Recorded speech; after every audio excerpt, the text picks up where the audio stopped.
Yehuda Berg es un maestro de Kabbalah, considerado como una de las autoridades más importantes del mundo en esta sabiduría antigua.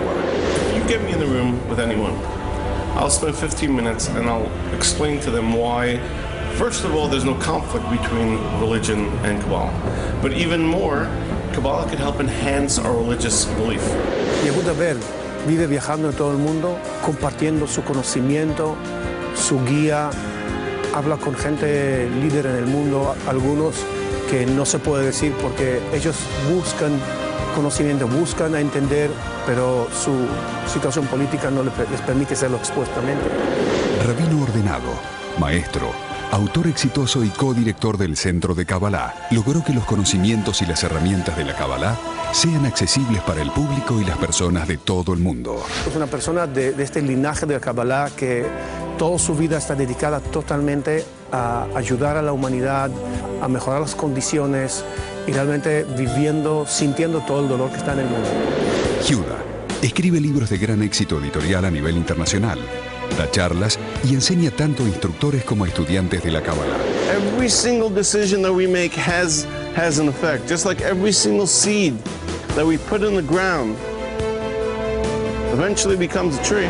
Además, asesora de forma regular a líderes empresariales y a celebridades como Ashton Kutcher, Demi Moore, Zac Efron, Paulina Rubio, Nicole Richie y Madonna, entre otros. Yehuda es un maestro de estos tiempos que echó mano de herramientas como Internet, Facebook, Twitter, YouTube y MySpace para compartir sus conocimientos y difundir su mensaje de cambio a todo aquel que esté presto a recibirlo. Con la salida de su último libro, El poder de cambiarlo todo, Yehuda Berg comenzó una extensa gira internacional para difundir el significado de su obra. En sus conferencias, el maestro de Kabbalah introduce a la audiencia en los conceptos de conciencia y responsabilidad y de cómo, haciéndose verdaderamente de estos, pueden convertirse en agentes activos de los cambios globales y personales. We are with the Rabbi Yehuda Berg from Kabbalah Center from Los Angeles. Good morning, Rabbi. Good morning. Okay, let me ask you, what is the Kabbalah? Well, Kabbalah for me, Kabbalah throughout the generations is called Chokhmat HaEmet, or the wisdom of truth. When I was growing up, I was a regular kid. My father was a Kabbalist, but I didn't just go in the Kabbalistic path. And at 17, 18, he started teaching me, and I found my truth. And so for me, not the regular general explanation, but for me, I found Kabbalah as the wisdom of truth, the path to truth. The traditional answer to what is Kabbalah is mysticism. It's a system of mysticism that's been around for 4,000 years that has direct implications to our daily life.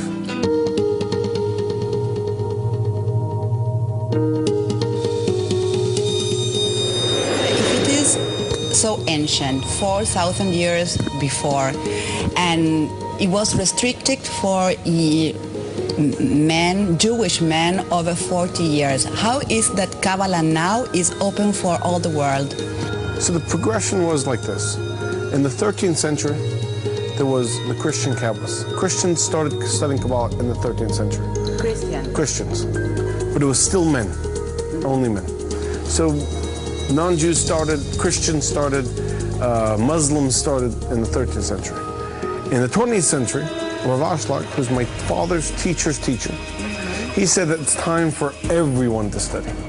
Men, women, children from the age of 6 are now not only can, but should be studying the secrets of Kabbalah. And this wasn't controversial for all the conservative rabbis, the Jewish rabbis? I mean, it was very, at the beginning, it was revolutionary for you. Big revolutionary. Big revolution. Started with Rav Ashlag, and they would physically harm him, and then his students, and then my parents also went through physical hardship because of this kind of teaching Kabbalah to everyone. But you look today, there isn't a place you won't find Kabbalah classes. You know, at yoga places, at synagogues, even at churches. I've seen churches with Kabbalah classes. It's everywhere. everyone's studying Kabbalah. El Kabbalah es una sabiduría, es un sistema que explica la creación, la vida y todos los porqués, por qué estamos acá en este mundo, por qué las cosas son así, por qué pasan cosas, por qué hay sufrimiento, por qué uno sí y otro no. Kabbalah contesta, es una sabiduría que viene a contestar a todos los porqués y las inquietudes de la creación, de la vida y de la humanidad. How many Kabbalah centers do you have around the world? We have around 50 locations around the world, and some of them are bigger, some of them smaller.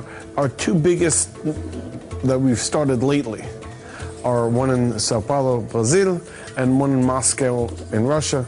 Those are the two really taking off lately. I mean, we've always had the ones in New York and LA and different places, but the ones that are taking off lately that we started just recently, Sao Paulo, Brazil, and Moscow in Russia. El Centro de Kabbalah Internacional es en realidad una continuidad de un linaje de cabalistas que antiguamente pasaron este conocimiento de uno a otro, de maestro a alumno. Hoy en día, según los cabalistas, es el momento para abrir este conocimiento a todo el mundo. In these times of chaos, what tools the wisdom of the Kabbalah can give to us to manage our life, the day by day? The first tool that Kabbalah says, when things happen, you have a choice. You could be a victim and say, God, why do you do this to me? God, why me? Why me? Why? Or leave the victim consciousness on the side and ask yourself, what can I do about it? And unfortunately, without help, we usually go to the victim side. Oh, my mom's such a terrible person, or this, I won't believe what happened to me today. Nothing happens to us. Yes, we go during the day, certain things happen, but it's not to us because there's a conspiracy.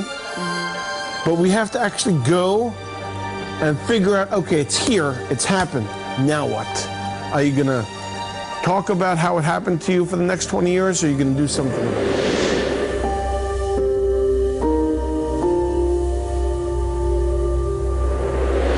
So it's like we have to be responsible for our destiny.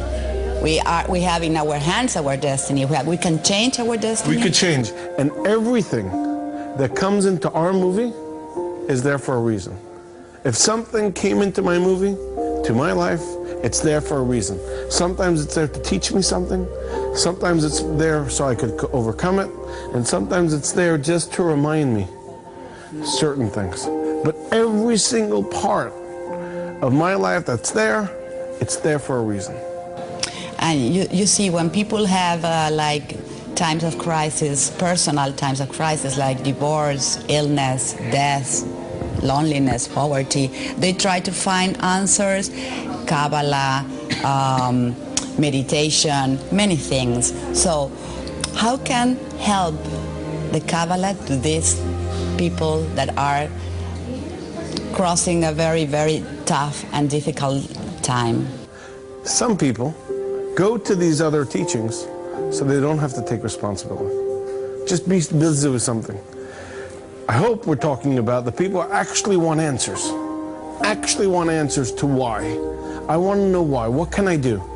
And anything that could give people responsibility, taking responsibility for what happened, learning for the future not to make the same mistakes. Any kind of person like that, you could use any system. But if that is what they're going to, and in Kabbalah, you could use the lessons of Kabbalah to take responsibility and to make sure those mistakes don't happen again. I heard many times in Kabbalah that the light that fulfills the vessel. What this means? So, we know that there's energy in the world. It's energy. You walk into a place, you feel good. Sometimes you feel bad. You walk into someone's house and there's good energy or a good vibe or a bad vibe. You go in a restaurant and you sit down, I don't like, I'll go to the next chair. I mean, as human beings, we're very susceptible for energy. For that energy to be manifested, it needs to be in something. Just like if you have water, You put a glass, you fill the glass, now that glass has water. Now you could take what was in the bottle and you make it tangible for me to use. For us to be able to harness the energy that's around us, we need vessels. And sometimes the human body is the vessel. Sometimes somebody else is the vessel. A question could be because anything that makes the energy tangible. You know, in a power plant, they're creating a lot of energy. But you can't take your toaster and plug it in. You have to make it in a way where it could be used. And energy that eventually comes into a person is the light coming into the vessel, which is us.